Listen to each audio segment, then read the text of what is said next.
고린도후서 5장 우리 말씀 14절부터 18절 말씀 함께 한 절씩 교독하겠습니다. 그리스도의 사랑이 우리를 강건하시는도다. 우리가 생각하건대 한 사람이 모든 사람을 대신하여 죽었은즉 모든 사람이 죽은 것이라.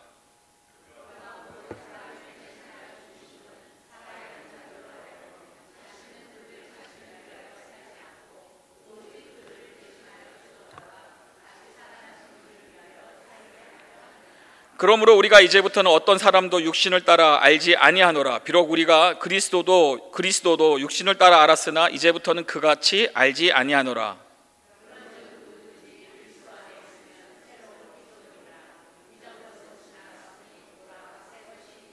같이 읽겠습니다. 모든 것이 하나님께로서 났으며 그가 그리스도로 말미암아 우리를 자기와 화목하게 하시고 또 우리에게 화목하게 하는 직분을 주셨으니. 잠깐 기도하겠습니다. 좋으신 하나님 감사합니다. 오늘 예배로 저희들을 함께 모이게 하여 주시고 주님 앞에 예배드리게 하심을 감사합니다. 이 모든 것이 주의 은혜입니다. 그 발걸음을 인도하신 도 주이시고 그 모든 것을 허락하신 이도 주이심을 다시 한번 고백합니다. 그 마음속에 먼저 그의 나라와 그 일을 구하고자 또 주님 앞에 이렇게 간절한 마음, 소망을 가지고 주 앞에 예배합니다. 사랑하는 모든 성도님들 더욱더 주의 은혜로, 주의 역사하심으로, 주의 일하심으로, 주의 비전으로 살아가게 하여 주시옵소서. 부족한 종 주의 주신 은혜의 말씀을 온전히 나누고자 합니다. 주여, 부족하고 무지하고 무능하고 무력하기에 다시 한번 사람의 모습은 주님 십자가에 대해 숨겨주시고 오직 두렵과 떨림으로 주의 말씀을 선포하오니 하나님의 말씀이 선포되어지게 하여 주시고 그 말씀이 씨앗이 되어 우리 삶 가운데 우리 심령에 성령의 열매가 맺히게 하여 주시옵소서. 오늘 복된 자리 허락하신 주님께 감사드리오며 사랑합니다. 주님 예수 그리스도의 이름으로 기도드립니다. 아멘. 오늘 말씀 제목을 비전의 주인은 하나님이시다라고 말씀을 잡고 한번 말씀을 나누고자 합니다. 여러분 언제 미국에 오셨습니까? 저는 1994년도에 왔습니다. 돌아보니까 한 30년 됐습니다. 제가 신방을 다니면서 이렇게 집사님들, 권사님들 만나면서 깜짝깜짝 놀라는 것은 저도 30년이 돼서 나름대로 이렇게 번데기 앞에 주름을 좀 잡아보려고 했다가 어떤 분은 50년, 어떤 분은 60년. 와, 그때는 비행기가 있으셨나요? 여쭤보니까 그때는 일본을 통해서 가셨다가 일본에서 하와이로 또 어떤 분들은 샌프란시스코로 이렇게 해서 이렇게 이민 오셨다는 얘기를 들었습니다. 어떤 분은 배를 타고 오셨대요. 그래서 내가 모르려 했더니 배를 타고 이민 가방을 들고 이렇게 이민 오셨던 분도 계시더라고요. 오실 때 여러분, 미국에 오셨을 때 여러분 모두 다 대부분 모든 사람들이 이 드림을, 꿈을 꾸고 오죠. 그걸 우리 뭐라고 그러냐면 아메리칸 드림이라고 합니다. 이를 위해서 우리가 얼마나 많이 수고하면서 그 꿈을 가지고 미국에서 내가 한번 잘 살아보리라, 미국에서 한번 우리 자녀들 잘 키워보리라, 미국에서 정말 하나님 신앙생활 잘해보리라, 여러 가지 각자의 꿈을 꾸고 왔다라는 것이죠. 그리고 시간이 지나 보니까 여러분 다 그 꿈을 이루셨습니까? 시간이 돌아보니까 아이러니하게도 참 분주하게 살았고 열심히 살았습니다. 우리 이민 오신 분들 초창기 얘기 들어보면 투잡식 뛰시고 또 어려운 일들도 하시고 그러면서 이 미국 아메리칸 주님을 위해서 수고했다라는 것이죠. 그런데 정말 은혜는 무엇입니까? 그 가운데 하나님을 만났다라는 것, 그 가운데 예배를 드릴 수 있는 그 공동체를 만났다라는 것, 그 가운데 살아계신 예수 그리스도를 만났다라는 그 은혜를 하나님 주셨다라는 것. 그래서 그 신앙이 얼마나 중요한지를 깨달았고 또 그 신앙 때문에 또 자녀들을 키우고 또 신앙을 통해서 전도를 하고 더 나아가 선교를 하고 귀한 일들을 감당해 왔다라는 것이죠. 여러분 꿈이 계십니까? 안 계세요. 꿈이 있으십니까? 성경 말씀에 사도행전 2장에 보시면 이런 말씀이 있습니다. 말세에 마지막 때에 내가 내 영을 부어주리니 자녀들은 무엇한다고요? 예언할 것이요, 청년들은 환상을 볼 것이고 아비들은요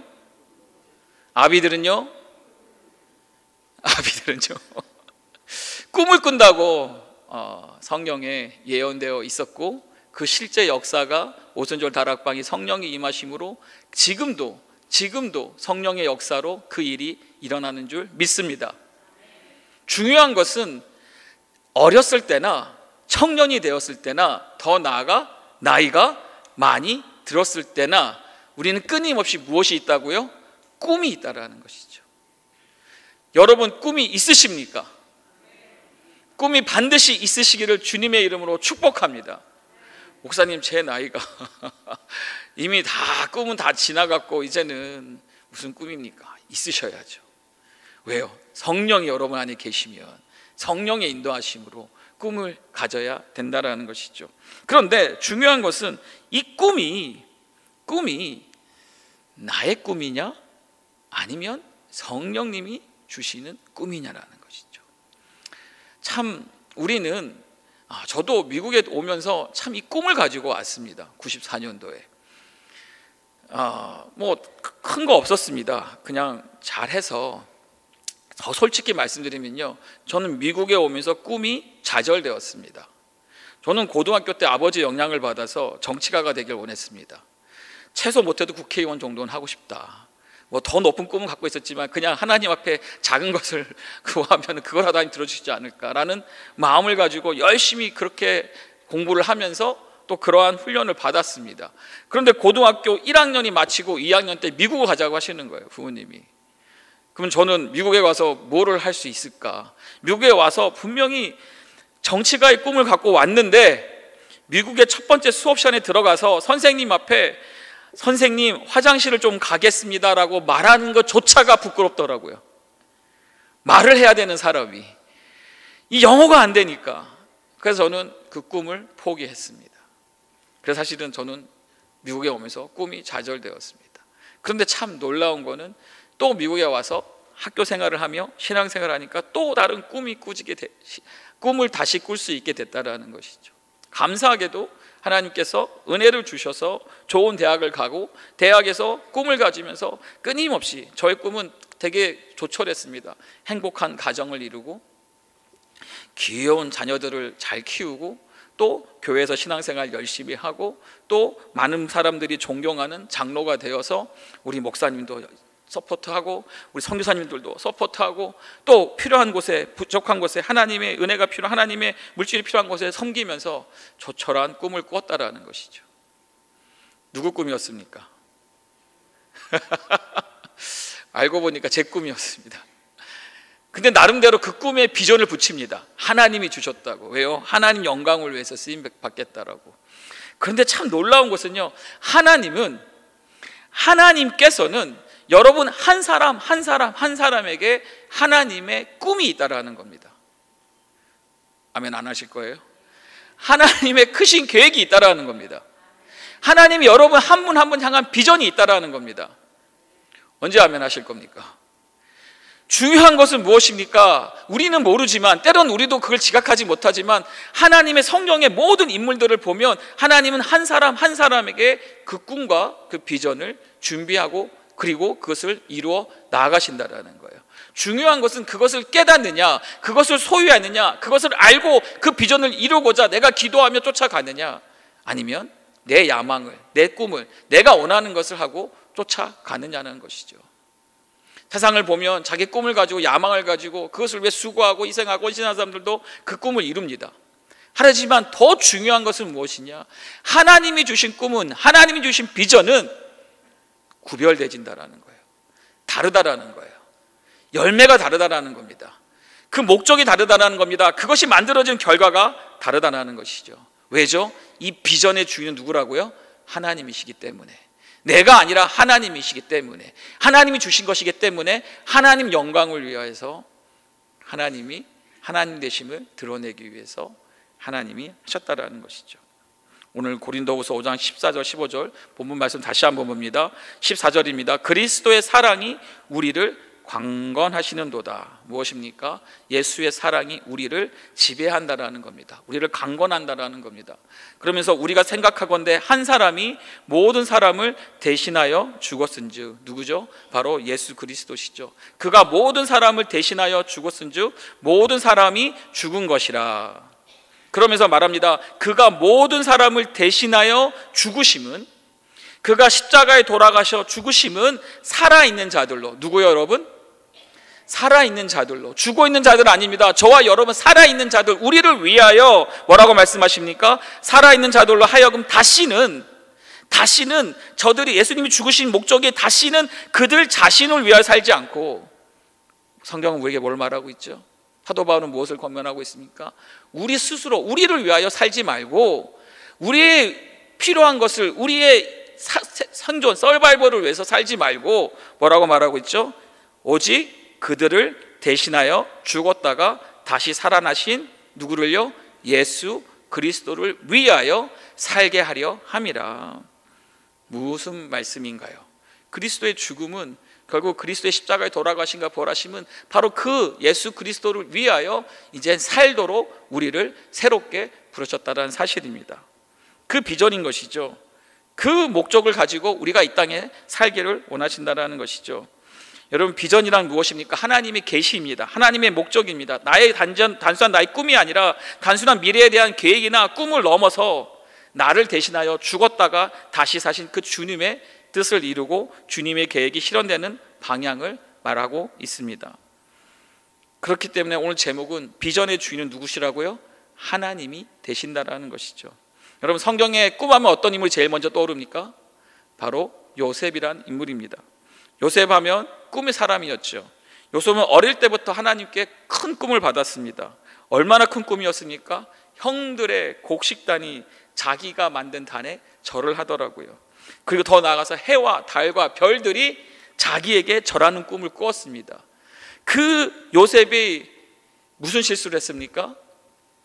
그 꿈을 가지고 뭘 했죠? 자랑질을 했죠.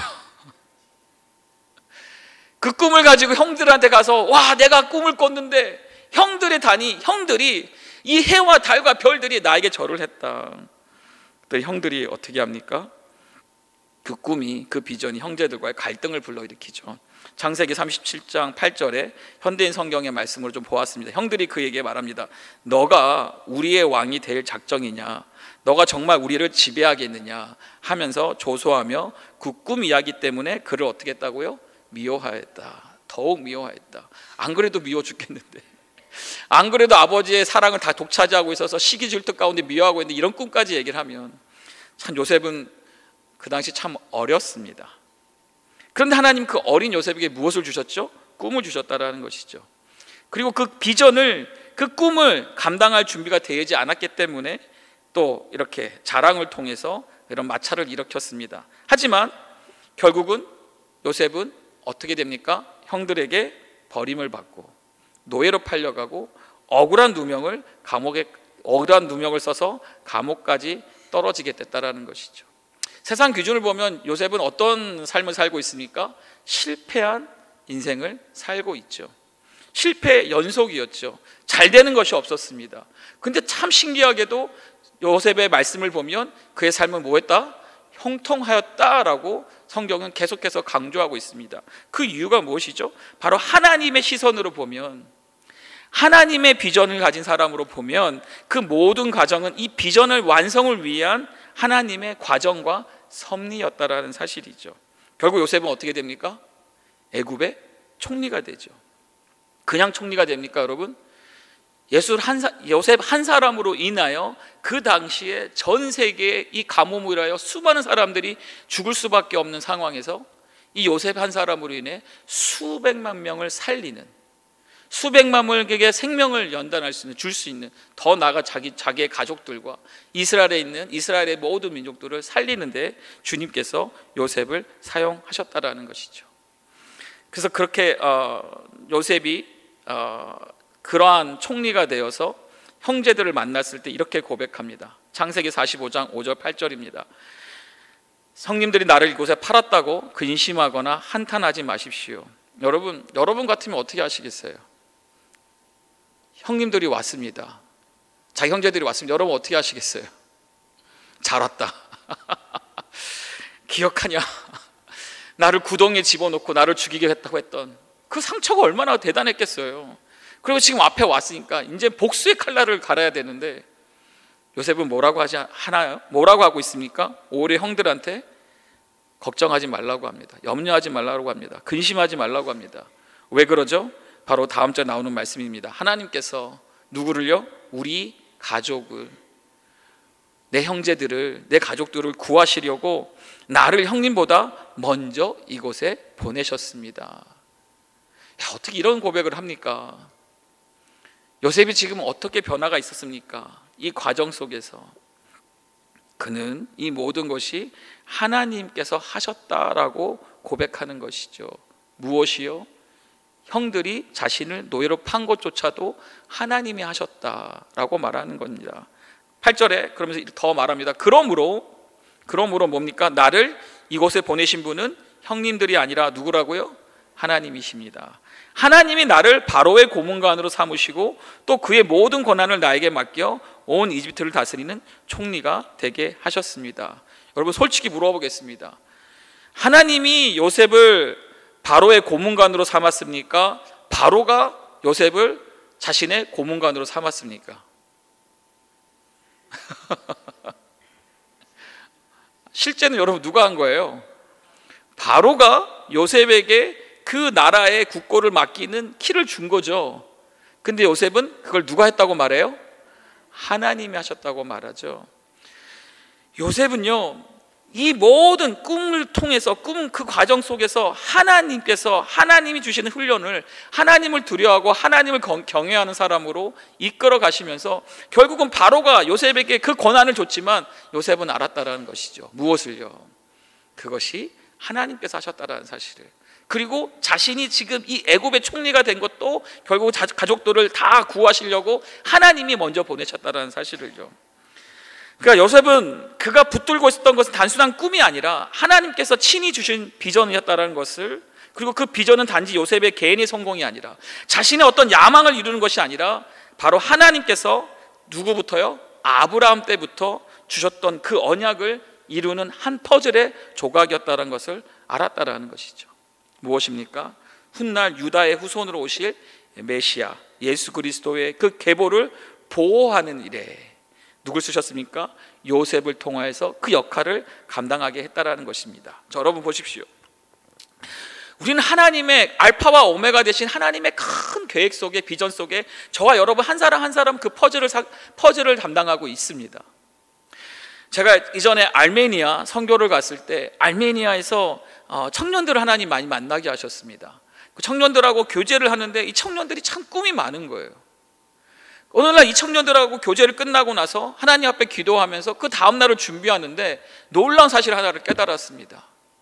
무엇이었냐면, 저는 단지 와서 이 청년들에게 말씀을 전하고 성경을 가르쳐주는 그 선교사님의 요청에 의해 그 일을 했지만, 그 청년들 중에 하나님이 그 나라를 바꿀 청년을 심으셨다라는 거예요.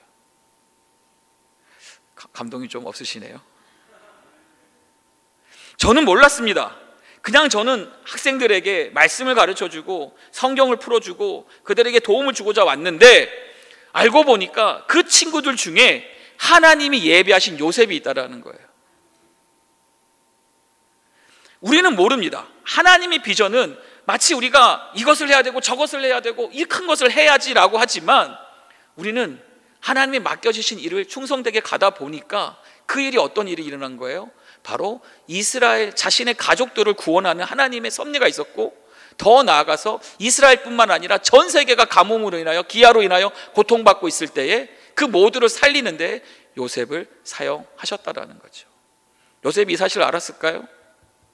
그렇지만 나중에 보니까 알았다라는 겁니다. 그 꿈이 무엇이었는지, 그 비전이 무엇이었다는 것인지. 그러니까 우리는 하나님의 손에 이끌려서 이 모양 저 모양으로 쓰임을 받는 것입니다.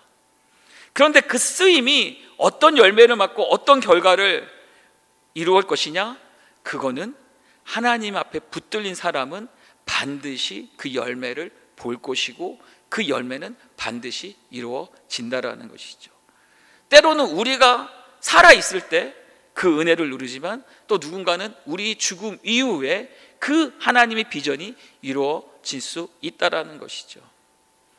여러분, 한국이 일본의 식민지로 살아갈 때에 또 6.25의 전쟁으로 남북이 갈라질 때에 하나님이 어떤 인물들을 사용하셨습니까? 성경, 우리 히스토리를 많이 보면 많은 인물들이 기독교인이었다는 것이죠. 그 리더들이, 많은 사람들이 기독교 신자들이었다는 겁니다. 근데 하나님께서 그들을 딱 그 타이밍에 그들을 준비시키고 공부를 시키시고 그들에게 하나님은 은혜를 주셔서 그 타이밍에 그들을 통하여서 한국이 독립을 하고 남한 대한민국이 세워지고 지금 한국의 이러한 부강한 나라로 하나님이 은혜를 주셨다라는 것이죠. 누구를 통해? 그 한 사람 한 사람이 하나님 예비하시고 비전을 통해서. 그런데 이 키는 뭡니까? 이 요셉에서 또 하나님의 말씀에서 키는 뭐냐면 예수님께서 사람을 위해 목숨을 주셨다라는 사실. 다시 말하면 나도, 여러분도, 우리도 이 비전을 이루려면 남을 위해 뭐 해야 된다고요? 죽어야 된다라는 거죠. 오늘 아멘이 이사를 가셨나 봐요. 죽어야 된다라는 거죠. 죽어야 된다라는 겁니다. 그것이 키라는 것입니다. 그것이 하나님 비전을 이룬다라는 것입니다. 하나님은 하나님의 일을 이루시는 분이시지만 그것은 사람의 야망을 위한 것이 아니라 결국 온 인류의 구원을 위한 크신 비전을 우리에게 주셨다라는 겁니다. 아멘. 그래서 요한복음에 무슨 말씀이 있습니까? 내가 분명히 너희에게 말한다. 한 알에 밀이 땅에 떨어져 죽지 않으면 한 알 그대로 있지만 그것이 죽으면 어떻게 된다고요? 많은 열매를, 30배, 60배, 100배의 열매를 맺는다라는 사실이죠. 결국 우리가 한 사람이 다른 사람을 위해 죽음으로써 30배, 60배, 100배의 열매를 맺는 것이 하나님 나라의 방식이고 공식이라는 것입니다. 이것이 비전을 이루는 모든 과정에 철저히 적용되어 왔다는 것이죠. 요셉은 어떻게 했습니까? 요셉도 수없이 죽었죠. 저는 요셉을 묵상하면서 깜짝깜짝 놀라는 것은 왜 요셉은 너무 답답한 거예요. 아니 요셉이 노예로 잡혀갔으면 어떻게 해야 돼요, 여러분? 우리 생각은 이제 탈출을 해야죠. 자신은 어떤 꿈을 가진 사람 아닙니까? 꿈을 가졌기 때문에 노예로, 이건 안 되죠. 그 꿈을 이뤄야 되니까 빨리 탈출을 해야죠. 도망가야죠. 자유인이 돼야죠. 그리고 자기 같은 필요한 사람 다 모아가지고 뭐를 만들어야 됩니까? 무리를 만들어야죠. 그리고 대적해 싸워야죠. 애굽을 향해서. 이게 우리 인간의 생각이라는 거예요. 근데 하나님은 요셉을 어디로요? 죽음의 자리로, 고통의 자리로, 연단의 자리로, 고난의 자리로 요셉을 끌고 가시더라는 거죠. 근데 참 놀라운 건 뭐예요? 요셉이 그것에 묵묵히 순종한다라는 겁니다. 어디까지 순종합니까? 불평불만을 안 합니다. 거기서 나를 구해달라, 나를 살려달라고 안 합니다. 오히려 거기서 충성되게 일합니다. 어떻게 합니까? 하나님을 두려워하고 하나님을 경외함으로. 내가 어떻게 하나님이 살아계신데 하나님 앞에서 득죄하리요, 내가 어떻게 하나님 앞에서 죄를 짓습니까? 하면서 그의 삶은 끊임없이 하나님 앞에 붙들리려고 노력하는 삶이었다라는 거죠. 그래서 요셉은 어떻게 됐습니까? 형들에게 죽을 만큼 미움받던 요셉이 변했다라는 겁니다. 어떻게 변했죠? 감옥에서도 사람들의 신뢰를 얻을 만한 인격을 가진 사람이 되었고, 모든 어려움을 하나님과 함께 이겨내는 믿음의 사람이 되었고요, 무엇보다도 여러분, 하나님과 친밀한 사람이 되었다라는 것입니다. 비전에 하나님이 하시는 일이 무엇입니까? 하나님은 먼저 사람을 만드십니다. 어떤 사람인가요? 하나님 비전에 합당한 사람이라는 것이죠. 오랜 시간을 쓰신 후에 그 과정을 통해서 함께 일을 하시면서 그 사람을 만들어 가신다는 겁니다. 그래서 우리에게 삶의 연단은, 고난은 꿈을 가진 사람에게는 피할 수 없는 것입니다. 은혜가 떨어지시나요?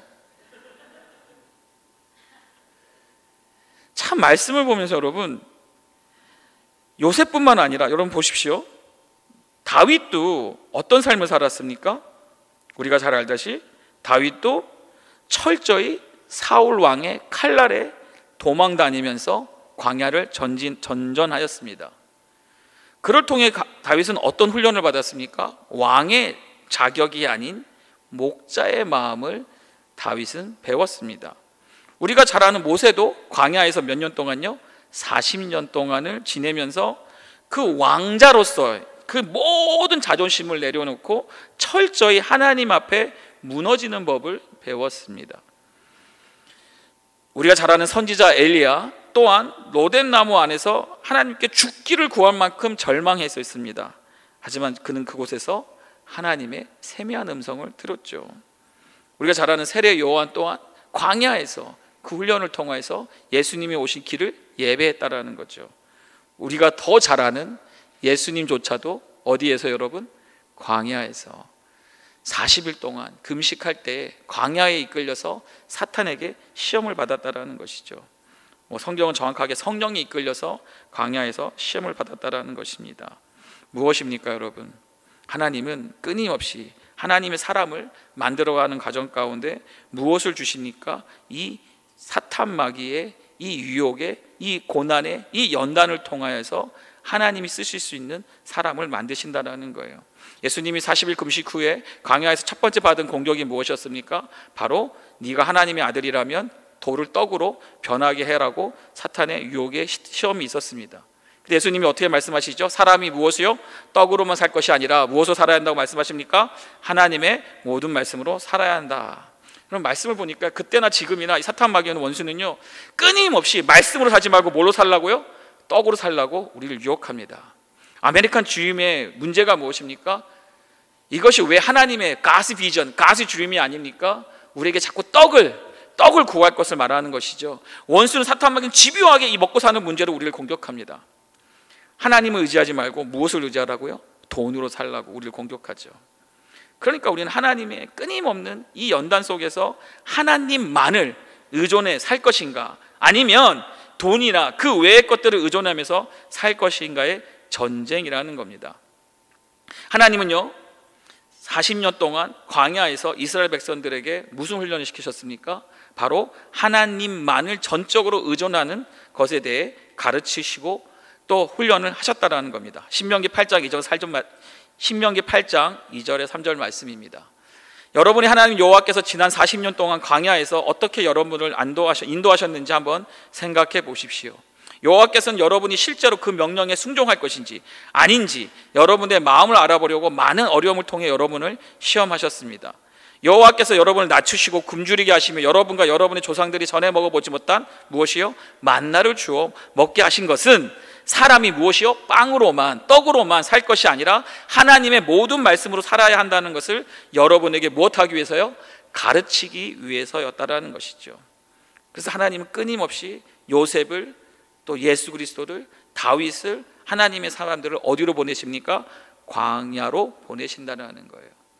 광야는 어떤 곳입니까? 내가 낮아지는 곳입니다. 더 정확히 말하자면 하나님이 나를 낮추는 곳입니다. 하나님이 우리를 고의로 낮추실 때가 있다는 것을 여러분 아시길 바랍니다. 과거에 잘 됐던 것들이 안 되고 때로는 이 기회조차 주어지지 않은 때가 있습니다.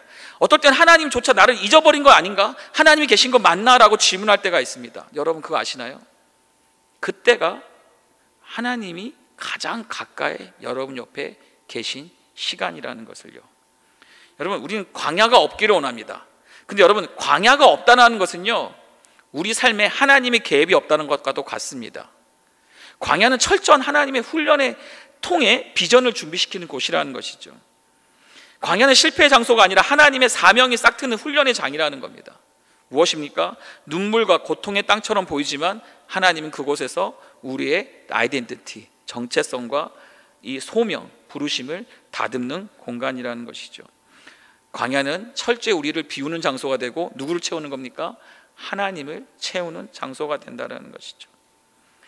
광야를 거친 자만이, 광야를 통과한 자만이 결국 하나님의 뜻을 감당할 수 있는 그릇이 되고 이 비전 메이커, 비전을, 사명을 이루는 자가 된다는 것이죠. 하나님이 없는 비전은요 성공이 아니라 오히려 위기가 되는 것입니다. 그렇기 때문에 우리가 끊임없이 우리의 꿈을 포장합니다. 욕망을 포장합니다. 그 비전을 말합니다.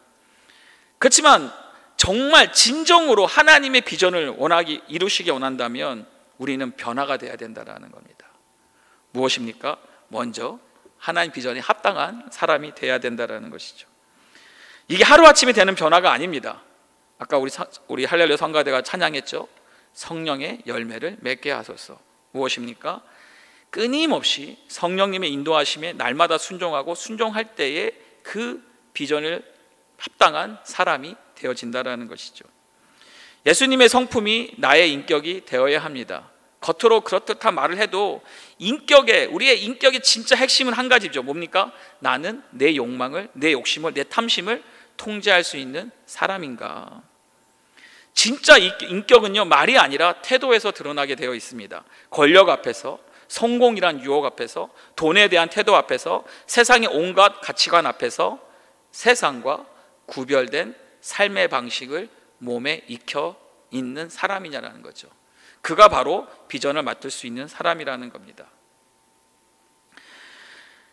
저도 이 시기들을 지나면서 끊임없이 광야로 저를 몰고 가시는 그 하나님의 인도하심을 경험하였습니다. 처음에는 하나님 왜 저를 버리십니까? 저를 더 이상 안 사랑하시니까?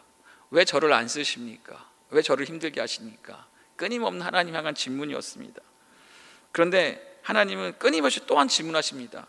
정말 주의 영광을 위해서, 정말 너의 자존심이 아니라 정말 나의 영광을 위해서 너는 살기를 원하느냐? 너는 정말 십자가의 길을 가기를 원하느냐? 너는 누구를 위해 이 길을 걷고 있느냐? 너는 진짜 다른 사람이 되었느냐? 여러분, 비전을 주신 분도 하나님이시고요, 요셉의 비전을 이루신 분도 누구십니까? 하나님이십니다. 그러기에 모든 영광을 받으실 분도 오직 하나님 한 분이십니다. 그래서 비전의 주인은 하나님이 되실 수밖에 없는 것입니다.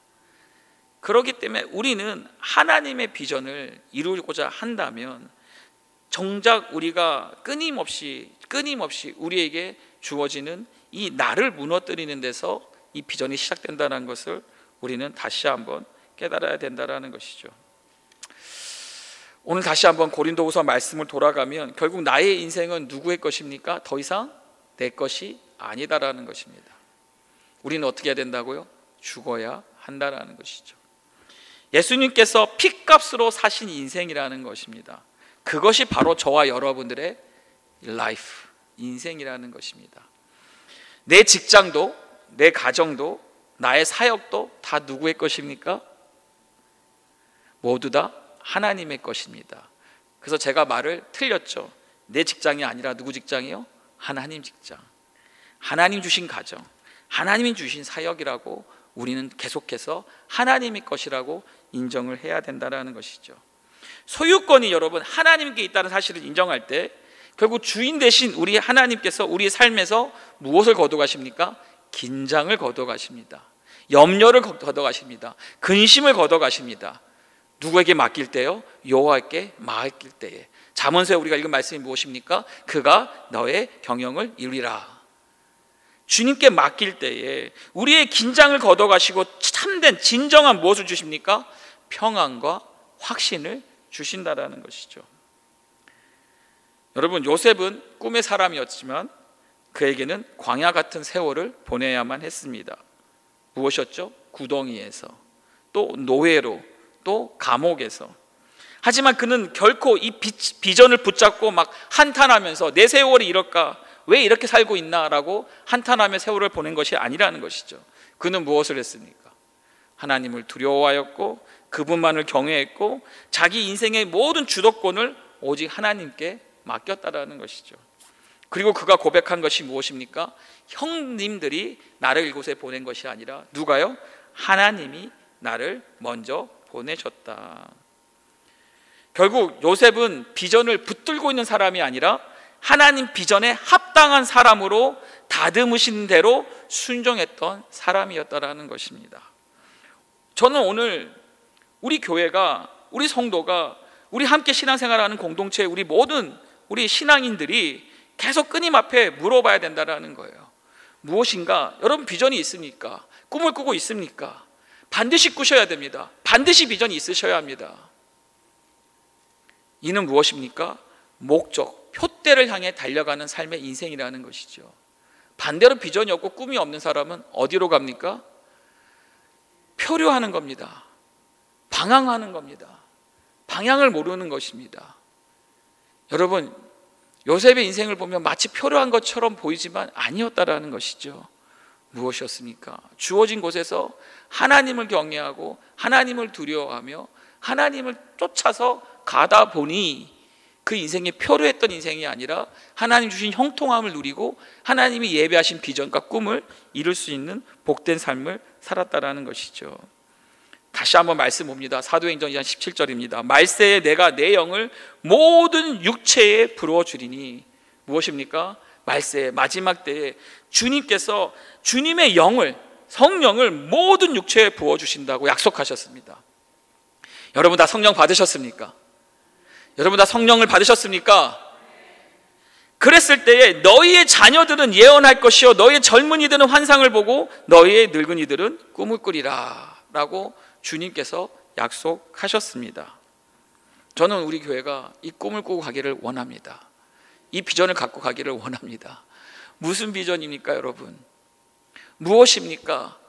이 구원을 위해, 모든 인류의 구원을 위해 여러분과 저는 하나님이 가진 큰 계획 속에 이 퍼즐들의 조각을 하나하나 맞춰가며 그 일을 이루면 된다라는 거예요. 그런데 중요한 것은 뭐라고요? 비전은 누가 주신 거라고요? 하나님이 주신 것이고 그 비전 누가 이루신다고요? 하나님이 이루신다라는 거예요. 우리는 그 과정 가운데 뭐 하면 되는 겁니까? 따라합시다. 죽어야 합니다. 우리는 끊임없이 광야에서 죽으면 되는 거예요. 우리의 수고와 희생과 헌신과 주어진 것에 순종하며 나의 욕심, 나의 탐심, 끊임없는 이 세상과의 가치관에 자꾸 우리가 싸울 때, 전쟁할 때에 성령의 소욕을 쫓아서, 육의 소욕이 아니라 성령 하나님의 음성에 쫓아서 달려가다 보면 요셉이 얼마나 답답했겠어요. 언제 내가 총리가 될까? 언제 내가 하나님의 일을 할까? 하지만 그는 그 답답한 상황 속에서도 묵묵히 갔다라는 거예요. 한 번 실수했습니다. 자, 성경 아시는 분들은 그가 급한 마음에 꿈을 꾼 두 사람을 꿈을 해석해 준 다음에 뭐라고 합니까? 나를 좀 기억해줘, 나를 좀 불러줘. 근데 하나님의 섭리는 뭐죠? 기억을 못해요. 기억을 안 해버려요. 왜냐? 말씀을 묵상해 보면 그가 기억을 했으면 요셉은 그저 그 감옥에서 나올 수 있는 밖에 사람이 안 됩니다. 그냥 그들이 왕에게 가서 요셉을 감옥에서 나올 수 있도록 추천을 하고 그것을 원한다고 했으면 그 정도밖에 안 되는 거예요. 근데 언제요? 2, 3년이 지난 다음에 왕이 꿈을 꿨을 때, 그때 하나님은 요셉을 부르시더라는 거죠. 우리에게 주어진 시간은 모릅니다. 어떠한 방향으로 어떠한 하나님의 디테일한 플랜들이 있는지 모릅니다. 하지만 우리가 인내하고 이 광야에서 우리가 죽으면 또 죽으리라 감당하면서 우리에게 주어진 것을 하나 우리가 만들어 나가면 무엇이 여러분? 하나님의 비전이 반드시 이루어질 줄 믿습니다. 우리의 기도가 이루어질 줄 믿습니다. 우리가 구원을 위해 이 잃어버린 영혼들, 정말 방황하는 영혼들, 정말 이 땅에 제 주변에, 우리 주변에, 우리 함께한 공동체에 우리가 연결되어 있는 수많은 이 네트워크 속에 있는 그 영혼들, 하나님 반드시 구원하시는 그 통로를 여시고 인도하실 줄 믿습니다. 그랬을 때 다시 한번 강조합니다. 연단은 피할 수 없다라는 겁니다. 광야는 피할 수 없다라는 겁니다. 저와 여러분 먼저 하나님 쓰시기에 합당한 사람이 될 수 있기를 바랍니다. 기도하는 사람 될 수 있기를 바랍니다. 성령의 열매가 충만한 사람이 될 수 있기를 바랍니다. 인내하고 순종하며 충성되게 갈 수 있기를 바랍니다. 그 사람에게 하나님은 기꺼이 하나님의 비전, 하나님의 나라, 하나님의 영광을 맡기실 줄 믿습니다. 그 은혜가, 그 하나님의 비전이 우리 교회를 통해 여러분과 저와 우리 모두 함께하는 공동체에 충만할 수 있기를 주님의 이름으로 축복합니다.